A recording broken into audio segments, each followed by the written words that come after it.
This is Abnormal Entertainment. 2, 3, 4.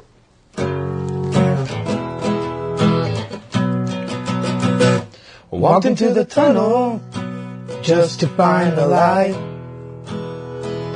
Hunted for old demons, looking for a fight. Looked up at the stars, seemed to go forever. There must be a way, it all fits together. Fell into the quicksand, held on to the vines. Never could quite color, stay within the lines. Feels like I have wings, I can fly wherever. This is just a way, it all fits together. Finally saw the world through rose-colored glasses.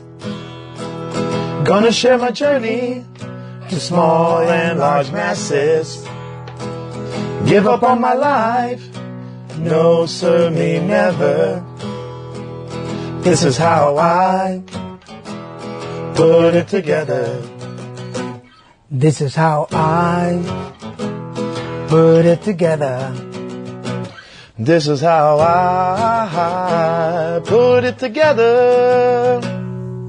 Hey everybody, this is Daniel Garza and welcome to another episode of Put It Together. I'd like to start as usual thanking my producer, Mr. Kevin Morris, for all his help and support.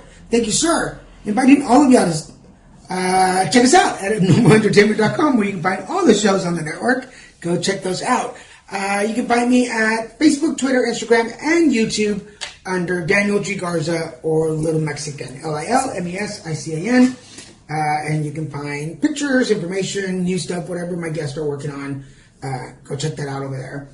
Today, I'm excited. I have Torrance Hill, so comedian. How you doing, sir? I'm good. We were just talking before we started, and I wanted to share the story. For those of you that are following me know that I did my first stand-up at the Ice House through Cool Beans Comedy. Hello, Corey, and Matt. And I came out, and I was just about to tell you, I was more nervous when I was done than before. I don't know if that makes sense. But why? I think because I'm a public speaker by trade, so I'm used to going on stage. Right. So that wasn't a big deal. And I know how to grasp an audience. I've trained for that 16 years now, so I'm like, okay, I got this. I remember I had my set memorized pretty well and flowed. I think the coming off the stage and talking to people later, I was intimidated to not hear anything positive or not hearing anything at all. Does that make sense? Right. Well, I think after you get off stage, that's when people come to you, and that's when you know really how you did. Right. Because I've done shows where I can see out the corner of my eye, like I can see, if I'm talking to somebody, I can see out the corner of my eye, somebody wants to come over and say something. And I know that it's going to be good. But then I've done shows where I haven't done my best, and I can see out the corner of my eye where that person is trying not to make eye contact with me. Thank God it doesn't happen often, but I can tell, they're like, oh, that poor guy, and and it happens. So, but you're funny. Okay. First, you're naturally funny. Just talking to you a couple of weeks ago when you were on stage, the first time I saw you on a set, right? You're just funny, and then talking to you afterwards, I was like, this guy, I gotta have him on my show. Right. And we talked when you did your show, but. You know what happened, and I don't even know if you know what happened that day, because the show that you're talking about where you saw me, it was Nicole Birch's comedy taping. Correct. And so on the bill was like Amir K and Alonzo Bowden. I was sitting in the audience. Oh. So I was just sitting, I was there, I had taught a class at the Cool Beans Comedy. I took over for Corey that day because he was getting ready for the taping. He's right. producing the taping, so I took over his portion of the class. So I stayed for the show. I'm sitting down in the showroom, and all of a sudden the back door opens because I'm in the back on the side, and Matt Moore comes up and says, "Torrance, come here. So I didn't know what it was about, so I just get up and I just go. And he says, "You're a pro. I need for you to do 5-10 minutes." And I just said, "Okay." And so I was thrown in about like maybe 5 minutes before that show started. Oh, wow. So had you ever done that before? I've done last minute, but I think I pretty much know, like, you know, like, there's a chance, like, if I'm at this show that they're going to put me up. At this show, because it was Nicole Birch's comedy special taping and Alonzo Bowden and Amir K, I wasn't thinking that I was going to go up. And as well, there were other comedians there as well. So if they're going to, you know, tap somebody on the shoulder, it could have been me. It could have been somebody else. So, wow. Well, so I didn't know that they were going to call me and that it was going to be that quick. Like literally, it was 5 minutes. And, you know, and that was great because of the fact that, you know, when you're a comedian and you have a set, you know, you're just going on and doing your set. And that was a great audience. I loved Ice House. So it was like, cool. It's like being home. So that was cool. That was kind of awesome. I love it there. And I hope to be there more. I'm looking forward to taking another class in January. So for those of you listening, Corey and Matt, and I will put this online, they offer comedy classes, a stand-up comedy class and workshop, basically, 5 weeks, and then you can go on stage and present, and they give you a tape. So if you haven't seen my video, I will post it again so you can see it. Post it. It was very funny. Thank you. Very funny. Thank you. But I was telling you, too, that when I came out, before everybody was coming out, you were sitting there at a table, and you congratulated me, but I was so nervous, and I didn't know what to say. I mean, which is so stupid because I've done theater and I've done presentations, and people come afterwards like, "Oh, that was a great presentation." But you were in the moment. Yeah, you were in the moment, and that happens. You know, I was excited that a couple of other people that I didn't know wanted to take a picture with me. Right. And like, "Oh, you were so funny." Right. And they don't do that if you're bad. Nobody, I know of nobody that says, "Let me take a picture," so that they can secretly, you know, tell their friends, "This guy was so bad and that I had to take a picture with him." No, they're like taking a picture because you were good, and, you know, maybe someday they're going to say, "Hey, I remember when Daniel Garza first started out. I was there at his first show." Isn't that would be so awesome. Well, let's get to your story because I really want to hear about you. Okay. So, Torrance, tell us how you put it together. How I put it together, which I'm still putting it together.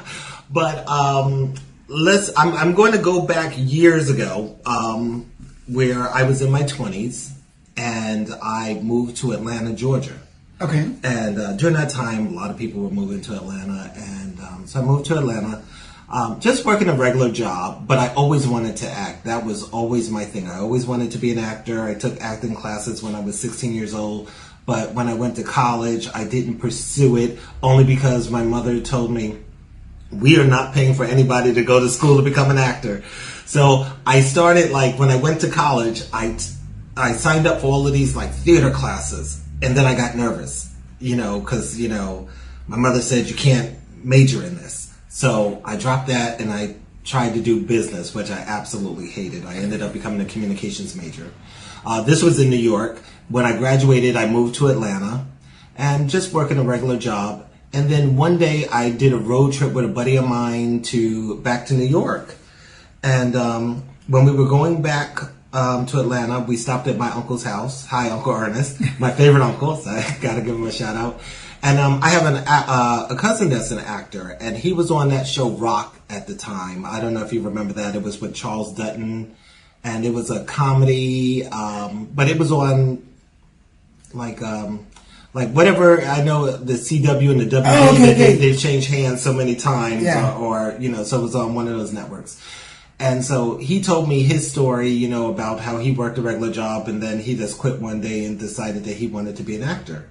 So when I went back to Atlanta, you know, I immediately just enrolled in acting classes. I kept on getting the brochures from this acting school, but I was too chicken to take the classes. So I signed up, and luckily the class was starting the next week. So I started off as an actor, you know, to do my thing. and I did plays in Atlanta, little local plays, nothing big, but then my friends were starting to get married and starting to have families.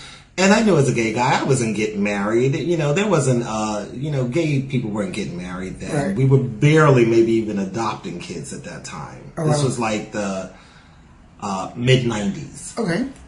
So I said, you know what? Everybody's getting on with their life. I said, I can either come to California or to New York, or go back to New York to pursue the acting. I ended up going back to New York because that's where I'm from, so it was just easier to go there. And then I got involved with a theater company, was doing a lot of plays. And now, did your mom know at this time? oh yeah, by this time, what the funny thing was that when I started doing the plays in Atlanta and started doing the acting, my parents said, "Oh, you always wanted to do that. I don't know why you didn't pursue it." And I told my mother, I said, "You said that if that you were not paying for anybody to go to school to become an actor." And she said, "I never said that. I would never say that. I would never tell my children not to pursue something that they were happy with." So all of a sudden there was amnesia on that side. Right. So now I'm back in New York. I'm doing plays, and a buddy of mine who's a first AD out here, we went to school together in New York, but he moved out here and we had lost contact. But he ended up reconnecting with me because he knows my cousin. And we had lunch together. The very next day he called me. The next day we had lunch. And over that lunch, I decided that I was going to move to California to pursue acting. It was just like a quick little, like maybe the lunch was about 2 hours, probably halfway in. And I think we met in January. We saw each other in January. I didn't even know the date on the calendar. You know, I said, I'm moving June 15th. So there was just like no nothing. I was just like, okay, boom, I'm going to do this. I'm always amazed about folks that move from New York to LA. Because it's across the country. It's across the country. I only knew him. Wow. So one person. And the thing was, I needed to jump on it only because of the fact that I didn't really have a lot of money saved, to move here and to set up my own place. And he said that I could stay with him. But my thing was, he's a straight guy, he's dating, and my thing was, you better go now while he's single, right? And you can stay on his couch for X amount of time. And I'm not a person that stays on somebody's couch for long, so I was there for 2 months, and then got my own place, and pursuing the acting. And you probably recognize me from not getting cast in anything. I didn't get cast in anything. I had 2 agents since I moved out here, and at that time, and I think I went on 1 serious audition. Wow. And but during that time, like the show Roseanne was on, and a couple of other shows where the leads were comedians, and people always told me, "Oh, you're funny. You should do stand up." And stand up was not even in my realm. It wasn't in the wheelhouse. I wasn't thinking about it at all. And they kept on saying it, and then I figured, well, I'm not getting cast. Maybe I need to do the stand-up to get me in, in the side door, right. like these other people did. And so I started staking out these coffee shops that were doing open mics. And no offense to the open mics, but these comics were absolutely horrible. Absolutely horrible. And I staked out this one for about a good 6 months, and I said, you know what? I said, if they have the confidence to get up and do it, so do I. Yeah. And so I ended up putting together a little set list, little act that was about maybe 3-4 minutes, nothing big. And I did it there. And I mean, everybody was laughing. Uh-huh. And then I was like, oh, okay, I guess I can do this. This is good. And and I think maybe a little extra fact here is the fact that because I came out here to be an actor, I knew people that were models and writers, and I knew a lot of comedians. So my comedian friends really encouraged me, Okay. So it's like, let me tell you, when you do stand-up comedy, I think it is a good community of people that will rally behind you, and especially if you're funny. And they will rally behind you. And so they rallied behind me. And, if somebody was doing a show, they were like, I can get you on this show. And I would do the show. So I started off doing a lot of shows at the Comedy Store. That was like the main place where I was there quite a bit. Okay. Getting my start. And for people who are listening and not familiar with LA, the Comedy Store and the Laugh Factory are like the big... Right. Comedy Store, the Laugh Factory, the Ice House, Flappers, the Improv. So those are the major. Those are the major ones. Because I've been to open mics at the Comedy Store. No, the Laugh Factory, when like big names are there trying out their new material. Right. So for those of you who are visiting California, LA, go check out even if you're not going to participate, just go check them out because you never know who's going to be on stage. So that's pretty cool. Yeah, somebody will come by. Hopefully. Now, don't quote me. Yeah, no. Get mad at me. We went there that night, and Daniel said... Right, nobody was there. Yeah, but just to put that, one night that I was there was Paul Rodriguez was there, and which I don't like anymore. But Paul Rodriguez, Margaret Cho, and several other people were there. Ahmed was there, and like all these big names. All at the same night? Yeah. Oh, okay. They were all... Okay. I was like... Now, that's rare that happens. Yeah, we were like, damn, we picked a good night to come out, because everybody was trying out new stuff, so it was pretty cool. But anyway, that was a fluke moment. Do you remember the feeling, what was going through your head, the first night that you... The first night? I'm going to skip the open mic, but this is the same feeling, because from the open mic, I did the Comedy Store, and I was in the belly room, which is the room upstairs, a smaller room. But for the first, I'm going to say, for the first maybe year, it becomes this of, you're in your head. And so I would do a joke and they would laugh, and so it became like ingrained in me, this is where they laugh. And but I would get into my head because I just wanted to finish my act. I didn't want to enjoy my act. I wasn't enjoying it. I was just like, let me get to this finish line. Okay. They like this. They like this. They didn't like that. They didn't like that, but they like this. But I was just trying to hurry up and get done. Okay. So in my head, that was the feeling. Got it. So I could never really gauge in the beginning how well I did. Everybody said I did well, but I couldn't gauge it myself because I was just trying to finish, because I came in it as an actor, which is a whole lot different from somebody coming in as a comedian. I came in as an actor acting like a comedian. So it's sort of like if you're Daniel pretending to be Daniel. So you're not really yourself. So I wasn't really myself. I just sort of had this facade going on, of like, this is what comics do. And I was able to fake it for 5 minutes.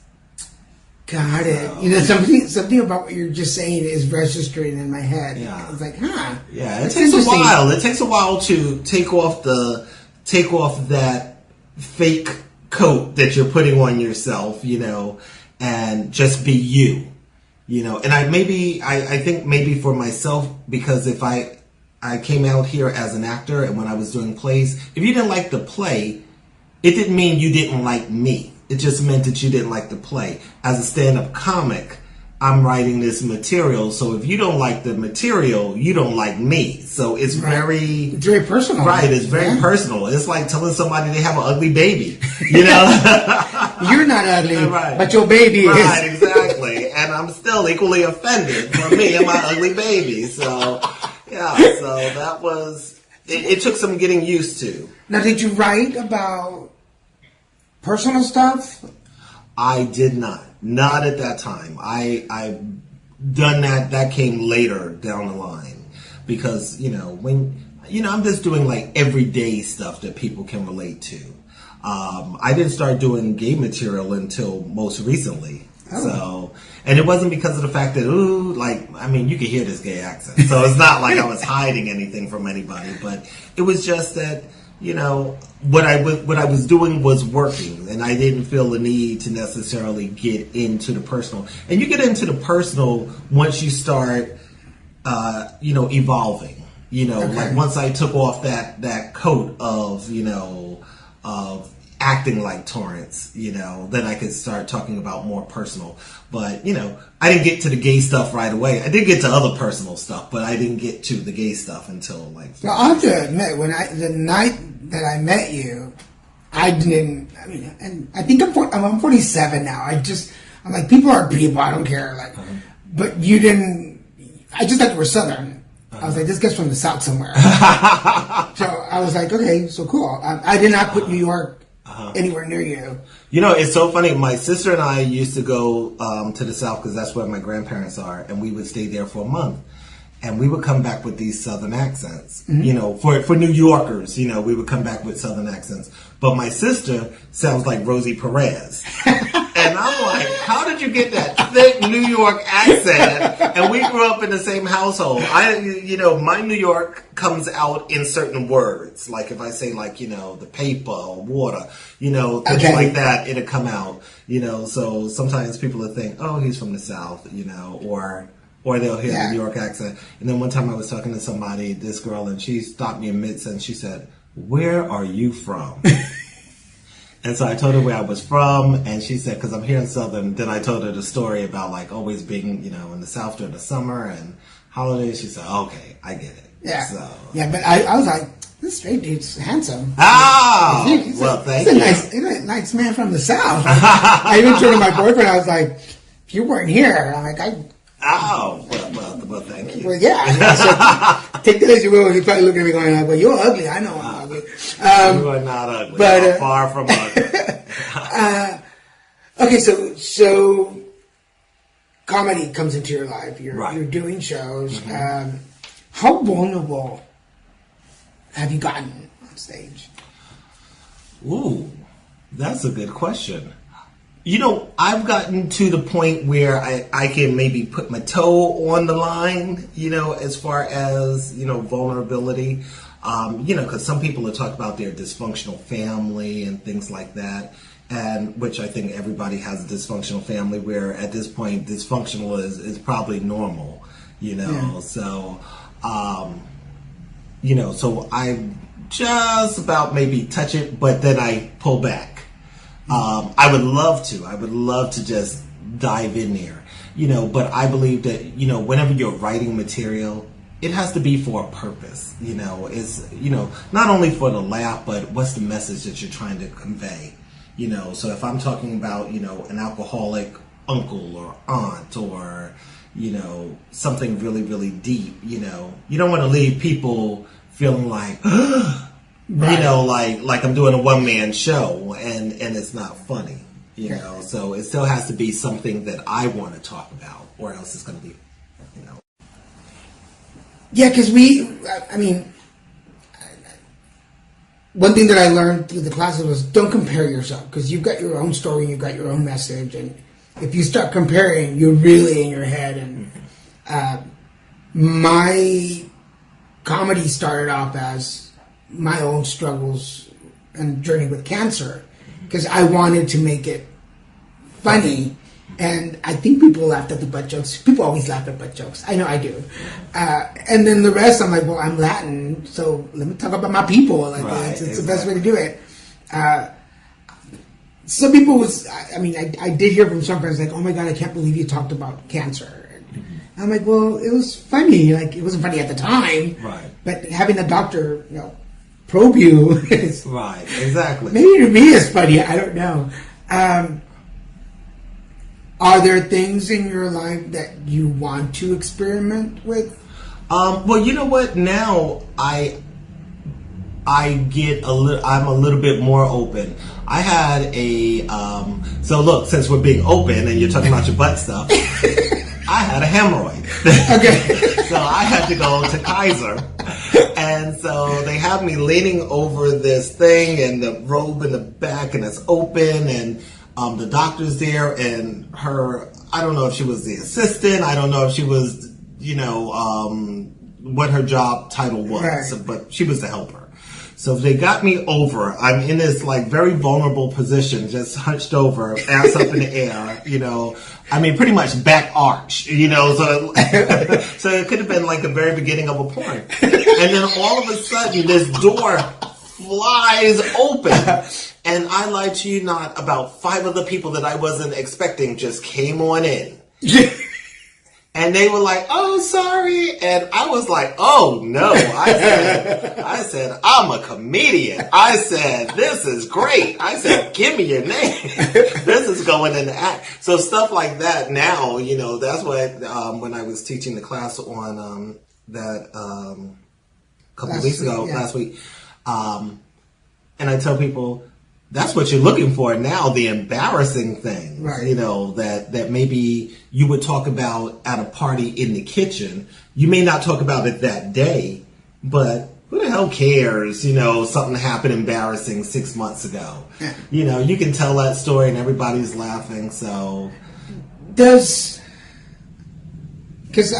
going back a little bit, how long have you been in the business now? I've been in this business 14 years. Wow. So, and that was my starts and stops too. So you started when you were like 5? Yeah, basically. Yes. Yeah, mama, we're big comedian. I think my mother really would have died if I had said, "I want to be a stand-up comedian." Never mind the actor thing. I think that would have been like, oh, hell no. You were the youngest person in college going after your business major. But So you've seen, because most of these politically correctness, most of this, be careful what you say on stage, and everybody's got a camera.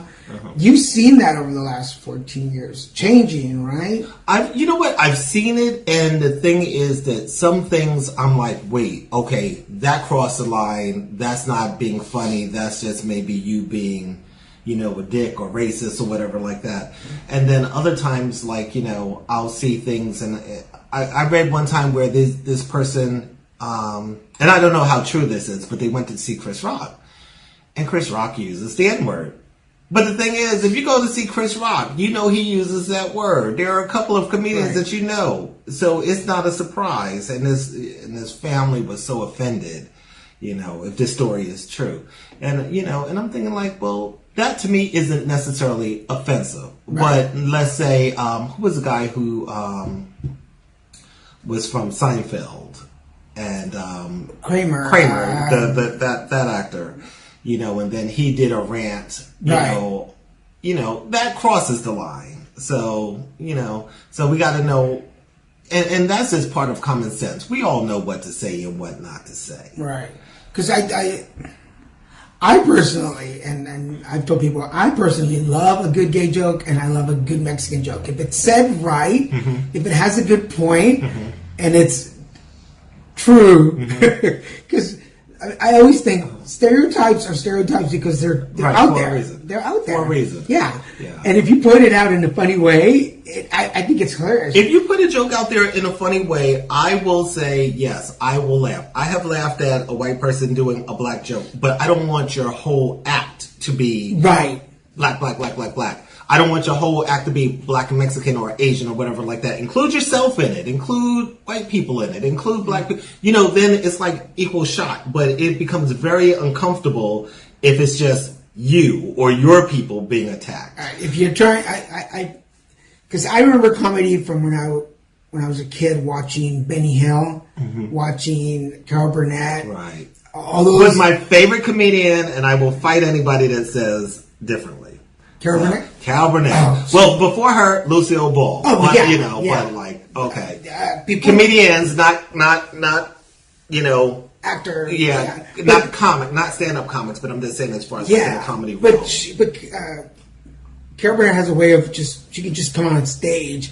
All that cast on Carol Burnett show. But I remember watching Benny Hill, and his comedy, unedited, is so in your face, and it has an intention. And I thought, when I became an actor, I'm like, if I ever get to do this, I want it to be full. Here it is. Like, there's no wiggle room. Right. I remember seeing Benny Hill, I think they were repeats, and they used to come on at 11 o'clock at night when I was a kid. And And I just remember like, oh, wow, like, because they did a lot on British TV that we didn't do on American TV, which probably made it even more funny and more intriguing to watch, you know, but my sister and I would just watch it and laugh, so.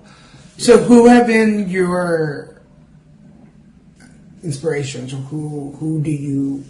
My inspirations when I started, well, even when I was doing the acting, immediately Chris Rock. Okay.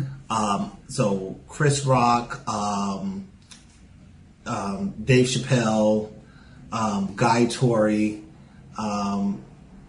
let's see, and then Ellen. I don't need to say Ellen DeGeneres. Yeah. You don't know. Right, yeah. Paula Poundstone, Rita Rudner. You know, I like good comedy, you know, so, and everything doesn't have to be, you know, like I'm a black guy. It doesn't necessarily have to be a black guy. It can be, you said that you didn't, for whatever reason, I don't know your Paul Rodriguez story, but yeah. You know, Paul Rodriguez, Fluffy, Gabriel Iglesias, you know, he's hilarious. Yeah. So it's like if somebody is funny, you know, and you can tell that they're not just up there just like they put work into what they're talking about, you know, and it's actually funny and you can relate to it, you know, that's what I like. So what has been the hardest and the best part of stand-up comedy? The hardest part has been, I'm going to say, is actually the doing it.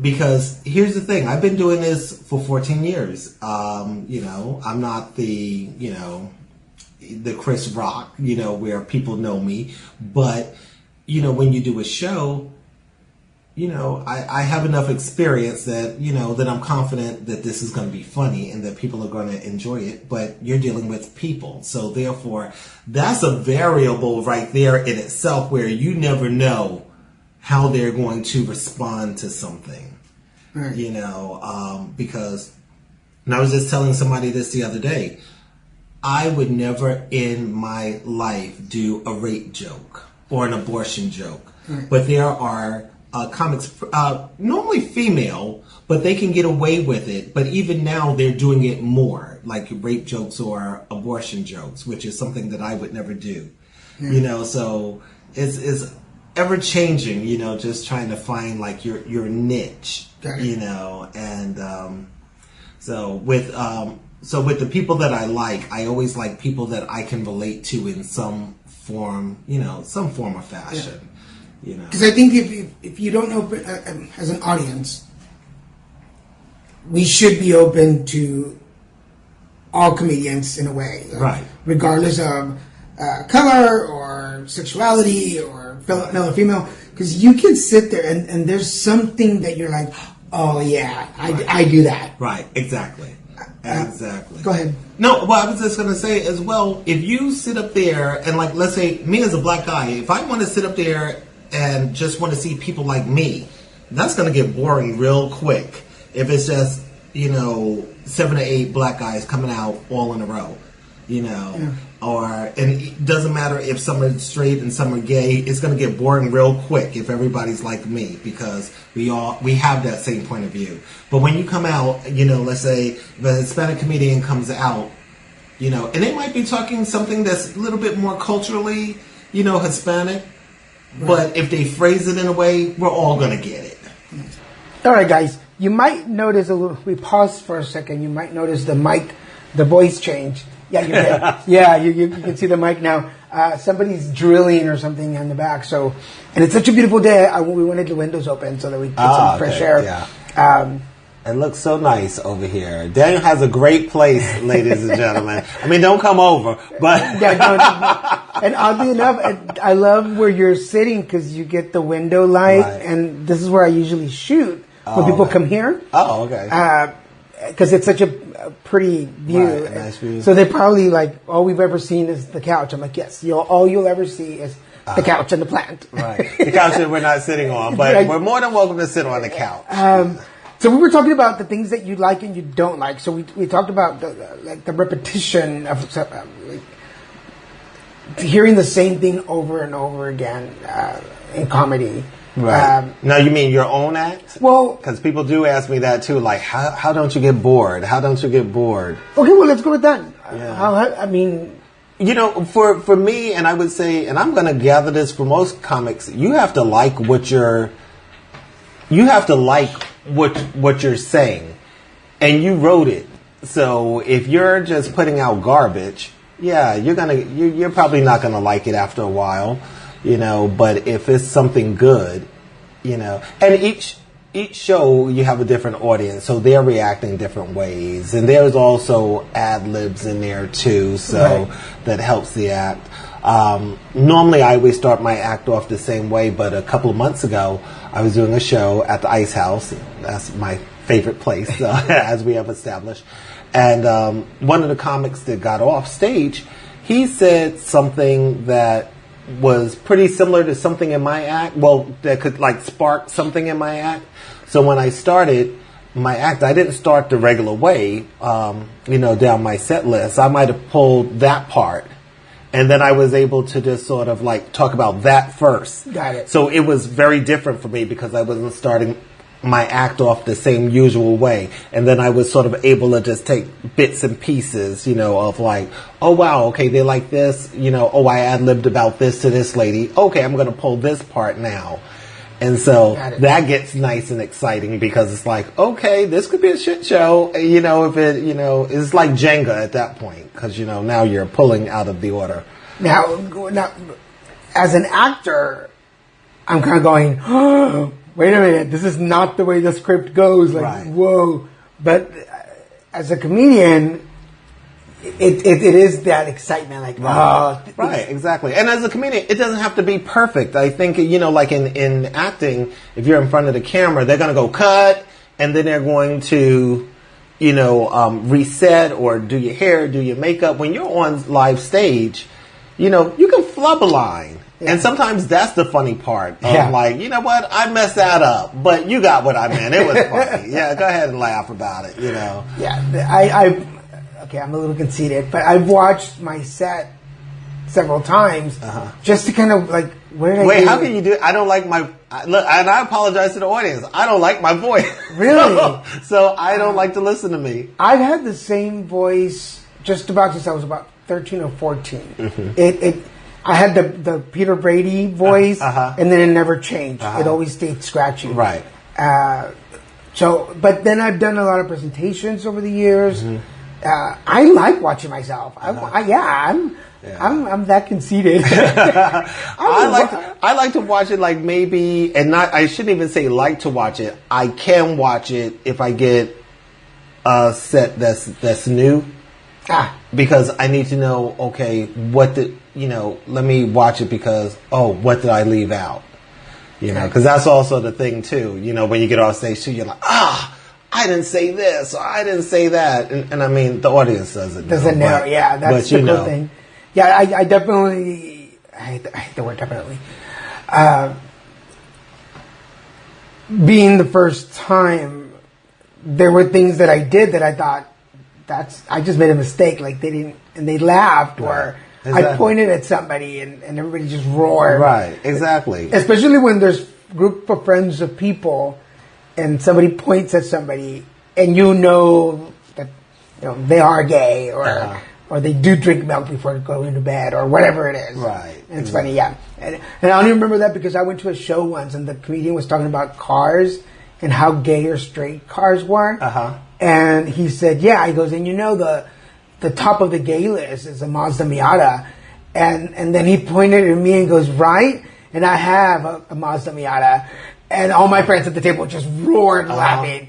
So, yeah. Now, did he know you? No. Oh, okay. Wow. Yeah, it was just one of those coincidences. And at the end, I went and told him that I have a Mazda Miata. He's like, oh, my God. It's like, yeah. So, anyway.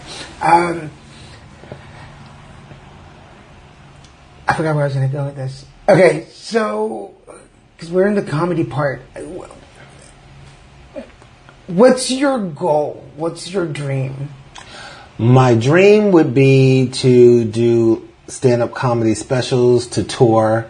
I'm not opposed to acting, but it's just become lower on that totem since I've been doing the the stand-up. But yeah, I wouldn't be opposed to acting. But as far as with the stand-up, it would definitely be, going on tours, whether it's colleges and then, maybe opening for somebody, eventually being the headliner myself,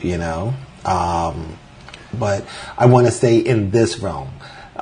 This is something that I always see that you can grow. The other week when I saw Alonzo Bowden, I always look at it as and for anybody that is a comic or wants to be a comic, you should go see shows, because then you can see I can grow. I can, this person is doing this. Why am I holding back? Because sometimes I feel like what I say to people in person, but when I get on stage, then maybe I'm holding back. So then I'm like, oh, wait, I can say that. That's not, I don't have to be, so neat, with my words, so it just helps you to grow.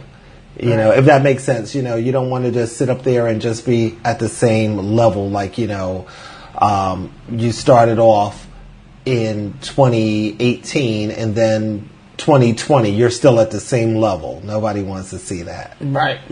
What has been, besides talking about sexuality, what have been some of the other lines that you've broken through? As far as talking about family, and I don't necessarily talk about family a whole lot, only due to the fact that in comedy there's embellishment. Right. And the thing is that people always think that, okay, the whole story is true. It's like sometimes there's a nugget of the story that's true, and then we've just turned it into a whole thing, and you don't want that family member getting mad at you, Right. So I'll talk about family, but you would never know who it's about. Or if I talk about friends, and normally that's what I do. I normally talk about friends, because it can be a friend from now, currently. It could be a friend that maybe, like an old friend from years ago. And then I remember, oh, we did this together. Right. I don't want to just talk about comedy, but I feel like there's so much storytelling in comedy. Do you think comedy has the ability to heal? That's a good one. I'm going to say, yeah. I mean, laughter, once you are in a comedy club, or if you're watching comedy on TV, and I don't mean just stand-up comedy, your favorite sitcom, you tend to sort of forget about your day. I find that it's more relaxing. Right. And after shows, we have gotten people that have come up to us as comics, and I don't want to just point everything like to me, but where people say, you know what, I wasn't really in a good mood today. I needed this, and it took them out of their head, for that hour and a half that they were at the show, if it's a live comedy show. So I do think, that it heals, as far as maybe if you're mad at somebody, it's giving you some time to wind down and maybe get a different take on it. And maybe 9 times out of 10, somebody in that one of those comedians is maybe talking a little bit about the fight that you're having with your girlfriend or your boyfriend. And then you're able to see it in a joking way, and then you're like, oh, okay, you know what, it wasn't that big a deal. Because I remember as a kid, one of the first HBO specials that I saw that both made me laugh and cry was the Whoopi Goldberg one-woman show, right? Where she does the little girl with the shirt, long hair. Right, that long hair. Yes, and I remember as a little boy knowing that I was different. I didn't know what gay was, but I knew I was different. Right. Watching that and seeing this little girl want to be something else, to not get hurt or to fit in, or I remember going, is that what I need? I need to change my look to be a little like one of the boys. And I remember watching it, and as an adult, I've watched it, and that part just breaks me down. I laugh, but it's one of those laugh crying moments. Does that make sense? Right. Exactly. Well, I think like with comedy though, and it's funny that you said that because that is one of my friend's favorite shows. But with comedy, you know, it exposes all of that because we all know somebody that wants to be different. You know, just being gay, you know, when I first started off, I wasn't comfortable saying it. I mean, you could hear it in my voice, but it wasn't a comfortable subject. Right. You know, and that's the thing. It's like when it's something that's, you know, uncomfortable for you, I feel like you shouldn't even talk about it because then the audience is just going to be uncomfortable. But once you get, you know, your mind wrapped around it and say, you know what, I'm fine with who I am, then you can put it out there and everybody's laughing. Why the decision, or how did the decision come up to put it out there in your comedy? I started little by little. So I might say a little comment, but then, you know, get the laugh, and then I go on to something else. And I was doing, this year I've been doing a lot more open mics. And so I said, you know, let me just try more of it, you know, in one set, you know, because I just throw out a line here, a line there throughout the years. And then it just turned into my whole Prince Harry and Meghan Markle bit. And, you know, and it just became funny to me where it was like, you know, and then I was like, nobody cares. Because, you know, after shows, straight men are always coming up to me, you know, talking, you know, and, you know, nobody's like, yeah, you're faggot. No, nobody's doing any of that, you know, so, you know, and it's comfortable now, you know, where I can talk about it, you know, and not feel like somebody is judging me. Right. Because I think that's where the thing is, whether you're gay or whether maybe if you're a woman but you're 6'3", you know, if there's something different about you, you know, you don't necessarily want to call it out, you know. Right. People have already done it for you. Right, exactly. But I also think that it's a little liberating to take that control back. Right. Does that make sense? Right, exactly. Exactly. I'm saying it first, and the thing is, And the thing, being gay in my real life, I never had an issue. I never had, you know, I was never gay bashed or, you know, or bullied or anything like that. As a matter of fact, my friends always say, Torrance, you're the bully. So, because I'll say something to somebody, or, you know, if it's a fight situation, I can hold my own. So, luckily we haven't had, you know, to do a lot of that. But, you know, do you also think that it's generational? Because again, I tell you, I'm 47 regular, I'm 35 Hollywood, but yeah, I'm 35 Hollywood. There you go. Yeah, I'm 35 Hollywood. People are, is that real? It is real. But we and sometimes I don't understand it. I work with a lot of students when I go speak at schools. There's so much more to sexuality now. Like me growing up, you were either gay, straight, or bi, and bi was kind of questionable, like whatever. Exactly. Like you're just on your way. Right. And now it's gay, straight, bisexual, fluid, asexual, pansexual. It's like I talk about that in my act because there's so much more now. Where it's like even I'm confused. Like, what the hell are you? You know. But I feel like now, and thank goodness that things have changed, because I remember. Back when I was in elementary school, and I remember, I think I was always a mature kid, like mind-wise, but I remember I was in elementary school and questioned myself of why I didn't like the girls that the other little boys liked, you know, and I would have to, you know, fake it to go along with the conversation. And I remember just talking in my head and saying, oh, well, you're young. You're not supposed to like girls yet. But I figured maybe it would come later. Right. And then I remember through junior high school, especially junior high school for us in New York started in 7th grade. So I would go into the bathroom in the morning and I would just pray to God, because by that time I knew. And I always knew even as a little kid, but that's what I really knew. and I would be getting ready, and I'm, in the bathroom, I'm brushing my teeth, and I'm bawling. Wow. I would be bawling, and I'm praying to God, please, I don't want to be this way. Please take this from me. And I mean, bawling. And sometimes and I think that went on for probably about a good whole year. Wow.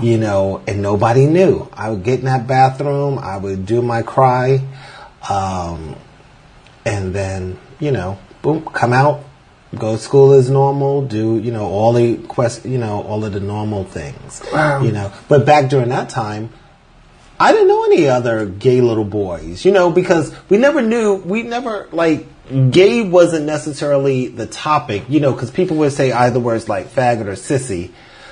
Nobody really used the word gay, right, or what it meant. So even if you heard the word used, it could have been to a straight boy, but it was an insult, right? And that was something that you did not want to be called, But I knew that I liked little boys, and so it was like, during that time, I didn't want to be singled out, right? On that. Yeah, because for me, sissy was like saying double dare. Like, don't be a sissy, just do it. It's like, I double dare you to do it. I go, right. Hell yeah. Right, exactly. Yeah. Exactly. And but those words, people never use, I would say, as much as gay or, saying, oh, he likes boys, it was just, they would just use those words, but you knew that those words at that time were, they weren't said in love. Like, right. Like if somebody got into a fight with you and, an argument and they said, you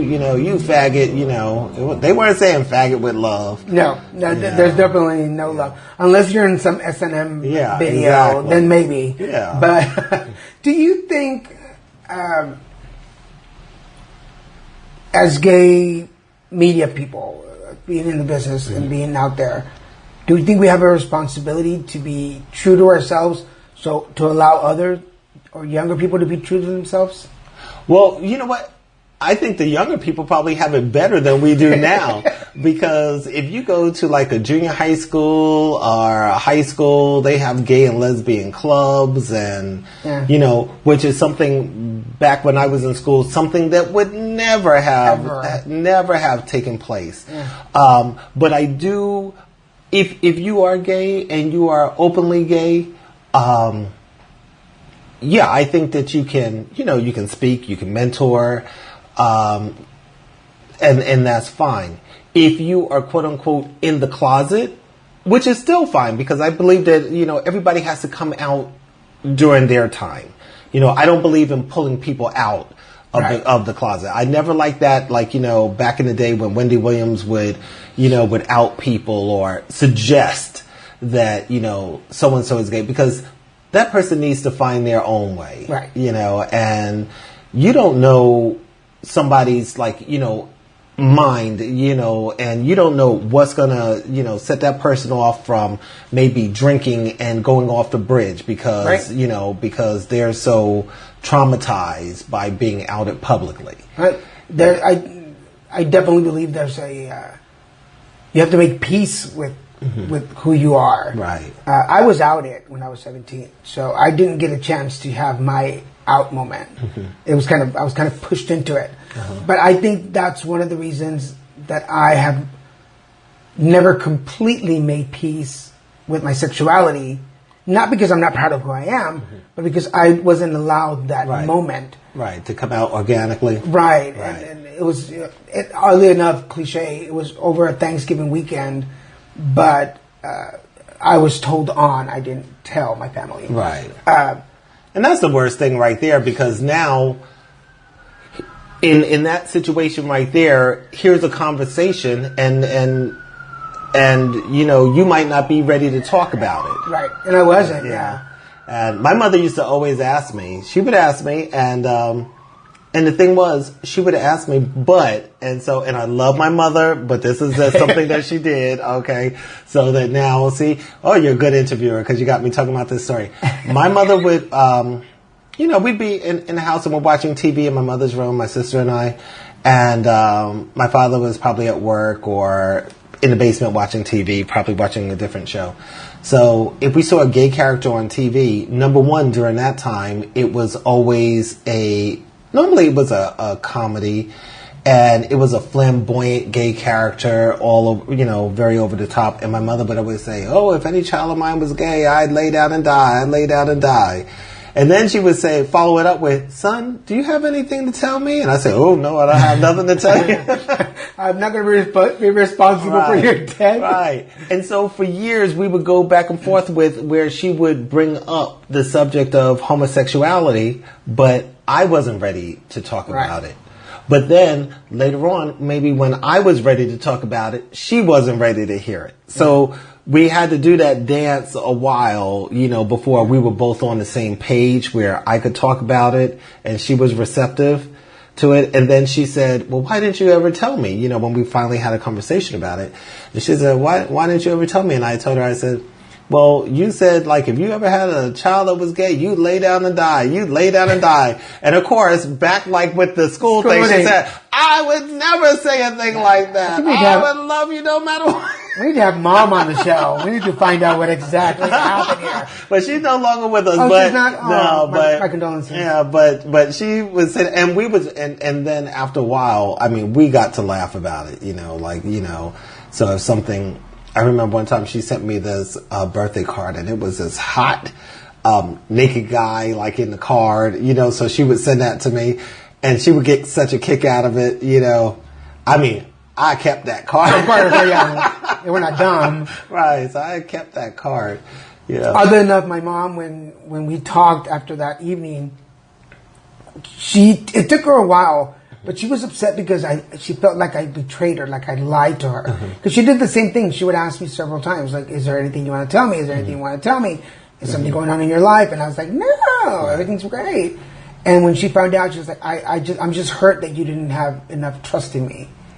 And I was like, wow. Right. So but here's the thing, and for the audience at home, and especially the straight people that are watching, we live in a world where it's automatically assumed that you are straight. Right. It's like, innocent until proven guilty. It's like you are just, we're thrown in a straight world. Everything is thrown in that is straight for us. And we have to do the adapting. Right. So once you start to wrap your head around and say, I'm gay, there's still a lot of figuring it out before you just want to go and start telling, your mama and the mailman, it starts off with a very small little pocket for most people of, who they confide in, and let's see how that goes. Yeah, setting up that coming out parade takes a lot of work to get there. I didn't have it either. I had, as a matter of fact, when I moved back to New York, I had one of my good friends that I went to college with, this girl, she and I met for drinks, and we were talking, and I still really hadn't told a lot of people. If you assumed and we talked about it, fine. But, it wasn't like I had made a major announcement and taken out an ad in the paper. And so we were having our drinks. And so we were talking about, love lives and everything. And so we're done with her, and she was telling me about this guy that she was seeing and everything. Then she said, "Well, what's going on with you?" And I was just fumbling. I was absolutely fumbling. I'm not a person that fumbles normally, but I was fumbling back and forth. And I remember I reached for a napkin on the table and a pen, and I wrote, "I'm gay, don't hate me," on this napkin, right? And I gave it to her. And so she picks it up, she reads it, she balls up the napkin, throws it in the trash, and says, "So who you dating?"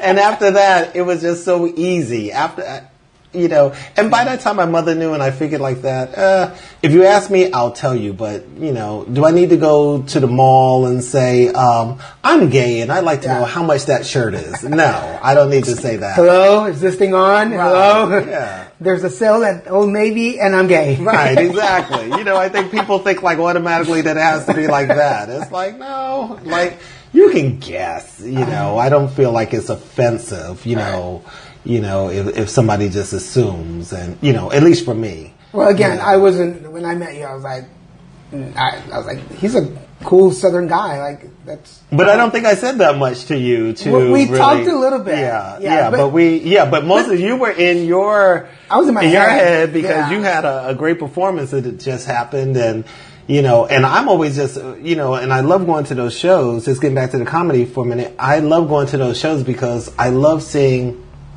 like the birth of people, especially.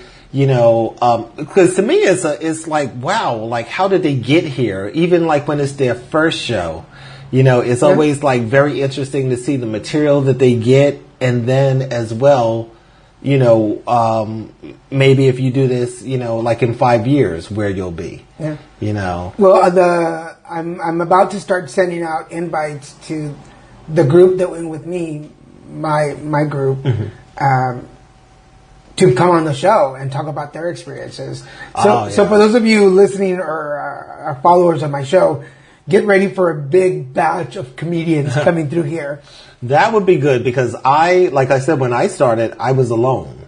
You guys started in a class, so, and you got 7 minutes. I started off with 3 and then had to build it up from there. Wow. But what I do like, there's some differences because, you have help along the way. Yeah. When you do it by yourself, you sort of have to stumble, and my friends always say this, so I just want to make this clear.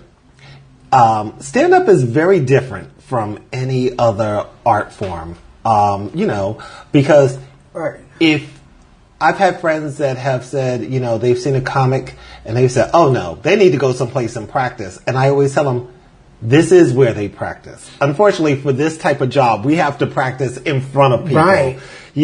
I can be in front of my mirror, using a water bottle as a microphone. And, but to me, it sounds funny, but maybe when I get in front of people, it's not as funny. But it's not like, okay, I got a job in customer service and they're going to put me in a training class for 6 weeks. And then when I come out, I have all the knowledge, Yeah, it's very different. And even with the training, there's timing, there's audience feedback that you don't plan. And you're like, oh, and me coming from an actor, memorizing a script, everything's already laid out. Right. And then you don't have any feedback because nobody's answering. They are with the clapping or the laughing, right? But it's not in your copy of the script, right? Exactly. So you don't know. Okay, this joke might get a ha-ha, but then maybe something that wasn't really planned gets 30 seconds of laughter, and you're like, oh shoot. Yeah. Okay, I mean that's great, but you didn't plan on it, so you don't know. Yeah. So I'll put it up there for you guys to analyze, and you can give me your feedback. Now we come to the part of the show where I ask my guest to send out some words of wisdom to the folks listening. And they'll get this on the video too. So if you don't mind looking at the camera and sending out some words of wisdom, and this could be to young comedians, maybe a young black person wanting to go into entertainment, or maybe a young gay person that wants to go into entertainment. You pick, you choose. And go for it. Okay. Gosh, wow. That's a lot. And I think I'm just going to generalize it. And I'm just going to say they're going to hate you if you do it. They're going to hate you if you don't do it. So you have to do what is right for you. I started off being so insecure comedy-wise when I first started off. And, and now people come to me, young comics come to me for advice. So, that would be my words of wisdom. Just do it. Nike had it right. Just do it. Just do it. If you had your own sitcom of your life, of your stand-up, what would be the premise of the show? Wow. I think now I would be the gay uncle, or maybe the gay dad that adopts some kids or comes by some kids, And he meant B-Y, not B-U-Y. yeah, right, exactly. Let's make sure we get that right. Yeah. So I think that would be my premise, of the show, because I've never wanted kids, but then there are times when I think about what kind of dad would I be? Yeah. Where I think I would be the spoiler dad, that, especially like for a little girl, she'd probably just have me wrapped around her finger. So even if I said no, okay, what time? Yeah. I tell people, I'm like, gay men are the best godparents that you could find. Yeah. Because if you have a little girl, we're going to teach her how to be a princess. Like, she's going to learn firsthand. Right. If you're a gay dad, then your girls are going to be the best. Yeah. Right. And I think if you have boys, I think those boys are going to be self-sufficient. Yeah. I cannot stand to see a grown man that can't do anything. Now, I mean, and when I say that, I'm not a car person, but if I hear click, click, clank, I'm going to take it to the mechanic. I'm going to take it to somebody that can fix it. I'm not going to just do nothing and just depend on somebody else to take it over for me. You know. I like playing dumb with my boyfriend. Like, I don't know stuff, just so he can do it. But at least you know that it needs to be done. I know, and he's catching on after like 7 years. He's like, if you don't know about cars, how do you know something's wrong? Right. Well, it's not supposed to be smoking. That engine isn't supposed to be smoking. So. But yeah, I one of the, and I'll plan to put this in my set someday. When I met my first boyfriend as an adult, my dad took me outside and taught me how to. This is when spark plugs were around. Change the spark plugs, change the tire, and change the oil. And then my mom taught me to iron, cook, and how to clean the house right. Which I don't like to do any of those things. Right. But you know how to do it if you did. Do. Right. Yes. I took shop in high school, so I mean, at least I can change the tire if I have a flat. I can't get under that hood and tell you what's going on. And most of the time you need a part anyway, so it's not going to get fixed at the house. But and I can make your shirts look like they just came from the cleaners. Oh. That's how my mom used to do it. Oh, okay. See, I like that. Yeah. They are stiff and they can... the shirts. Like the shirts, yeah. Well... I do have other talents. I am 47 after all. So we're down to the end of the show. Any last words? Any shout outs? I would say, follow me first of all on Comic Torrance Hill on Instagram, and I am also on Facebook. Under Torrance Hill. I do Twitter. Yeah, you can follow me on that too, but that's like the last resort. Awesome. And if you are a young comic or thinking about comedy, you can always hit me up for, maybe, some advice.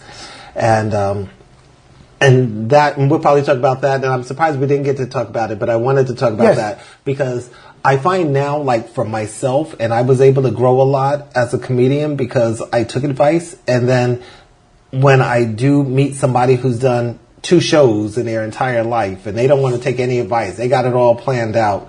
And I'm like, relax. You can get advice and listen, because that's the comic that I know they're not going to be around. They're going to, because they think that it's going to be, from, I'm going to an open mic on Monday, but by Friday I'm going to be, Chris Rock. Right. Or even worse, Chris Rock is going to be opening for you, on Friday. So. I'm definitely one of those sponge people. I like to take on as much as I can. Yeah, learn. Absolutely learn. I don't know why people don't want to learn anymore, but that's what this business is about. I'm still learning. It's 14 years. I'm still learning. Alonzo Bowden did a set, and I was like absorbing it. Like you said, I was absorbing it like a sponge. I was like, oh, wow. Okay. I can do this. So by the time I do my next show, I can incorporate, what I've just learned. Well, before we go, what has been, I don't know if I asked you this already, what has been the biggest lesson that you learned about you in these last 14 years? On stage? In comedy? About you. Like, what have you learned about you that you're like, oh, I didn't know I was... I think, for me, I've learned that, hey, first of all, that I am a likable person. Yes. So, and especially on stage, so therefore, it's not, I don't have to try so hard because, when you try too hard, you ever, like, go to a party and somebody's trying to be your friend so bad that they're annoying, Yes. because they're just, and so it's like, you don't have to just be in the moment and enjoy, so I've learned that. Before I was so worried about, they didn't laugh at this, they didn't laugh at that, that I was a nervous wreck, Right. So I've learned to calm that down. Awesome. And I think that's something that new comics do anyway. So it's perfectly normal, but it's not normal after 14 years. Anything coming up? No, I don't have anything coming up right now because it's the end of the year, and I try to, especially now, it's after Thanksgiving, so it's just going to be more personal stuff, more hanging out with friends for holidays and everything. Then I'll be hitting the ground running again in January. So. And before I forget, I want to send a shout out to Jose Reyes, who had also done comedy, but he's now trying to be on the other side of entertainment. You probably heard his show before this one, and if you haven't, go back. It's a really interesting story. Mm-hmm. Totally recommend it. And he's a mutual friend, and I didn't really know until I interviewed him, and he brought your name up. I'm like, he's coming on the show. And Jose has he's a young guy, but this is what I love about Jose. Jose is young. He's about like 24. Yeah. So I remember 24, 5 years older than that. But, but he has a good eye for comedy. Yeah. And if you ever really see him and he's talking about comedy,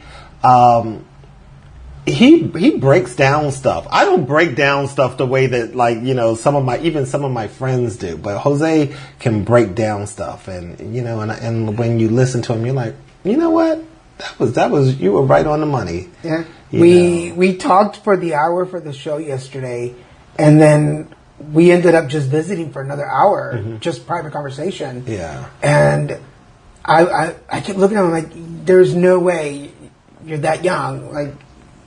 Right. But I'm not going to say more. Go listen to this episode. Right, I want to listen to it. I haven't listened to it, so.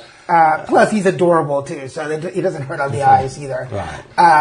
Thank you so much for coming on. Thank you for having me. I feel like we've only tipped the iceberg. There's so much more, so we'll have you back. I know. Look, if your fans want me back, because they'll be like, that guy that was over there just jibber jabbering and stuff like that. But when they see you on the poster, like, oh, that's Torrance Hill. I remember him on the show. No, go catch this guy. He's hilarious. I'll find, as usual, links and videos, anything I can put on the page. So please check us out at the Facebook page for Put It Together Podcast, Twitter, Instagram, and YouTube. We can provide pictures and other information on the guest. Remember, everything's going to be on there, so you can follow him. If you're watching this on YouTube, scroll down. You know how that works. Just go all the way down. Yeah. Scroll. Keep going down. Down. I'll tell you when to stop. Go down and you'll find all the links so you can find Torrance and other episodes of the show. I'll even put the link on there for Jose so you can check that one out. For now, I want to thank Torrance again. Thank you, sir, for being on the show. You. Thank you for coming over here. Thank you to my producer, Mr. I forgot how I was going. Thank you to my producer, Mr. Kevin Moyers, for all his help and support. Check us out at abnormalentertainment.com. We can find all the shows on the network. For now, this is Daniel Garza saying, hey, put it together. This is how I put it together. This is how I put it together. This is how I put it together. Subscribe to Put It Together on iTunes, Stitcher, and at abnormalentertainment.com/putittogether. Find Put It Together on Facebook and tweet Daniel at Lil Messican, LILMESICAN. And for more podcasts, comics, books, movies, and more, head to abnormalentertainment.com. You've been listening to the Abnormal Entertainment Network.